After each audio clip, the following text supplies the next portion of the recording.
What do you guys think? How long do you think we'll make it tonight? All we've got to do is beat 14 minutes, and we did better than yesterday. Um, even if one's not third, I can tell I'm going to get this question all darn night. Yes, the go live button was disabled for me when I tried to restart it last night. I yelled at them a lot today, and now it's back.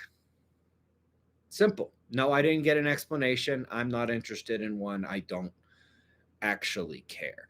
So, And on tonight's live stream, he only made it to 8 minutes 33 seconds and they cut him off again. You might want to check into that and watch the 8 minutes that got him taken off the air this time. because I played by the rules, they know they can't just blank me. But I'm not. And unfortunately, either that's going to be a solar storm in the next several months, or it's going to be my documentary. By now, I'm pretty sure they are aware of the professors and government officials who have agreed to speak to us on camera. And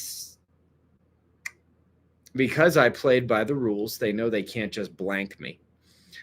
But I'm not looking forward to what they've got in mind in terms of controlling this narrative. It's probably going to be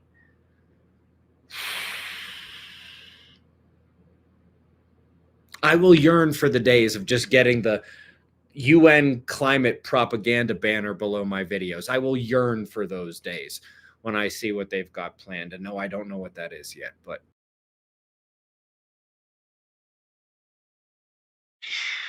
And that was it. He was talking about the propaganda that they're going to come out with when they take this subject mainstream and try to spin it with a carefully crafted and controlled narrative that he is going to have to be essentially trying to apply counter narratives to their spin.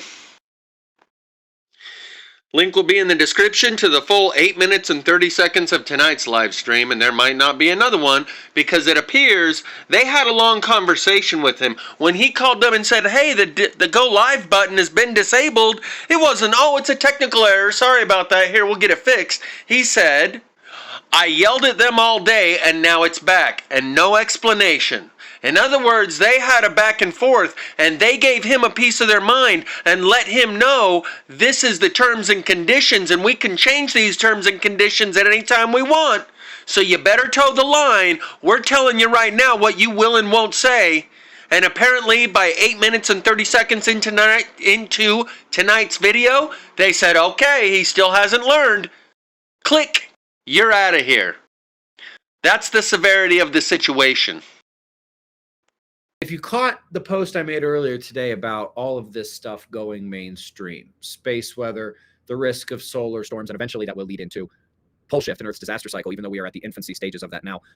There are a lot of people, and I understand this, who think to themselves, wait a minute, more people knowing it going mainstream, that's a good thing, and I wholeheartedly disagree. Because that means narratives. That means controlled, carefully crafted narratives. And I can assure you that even though this first little puff that came out in the news about, hey, we're getting a lot of blackouts during solar storms. Hey, did you know the government ran one of those solar storm preparedness exercises, which means, hey, maybe the government knows what's coming. That stuff shot all over the internet. It was even on TV. Basically, I think that this is just sort of a test the waters thing for them so they can see how everybody reacts.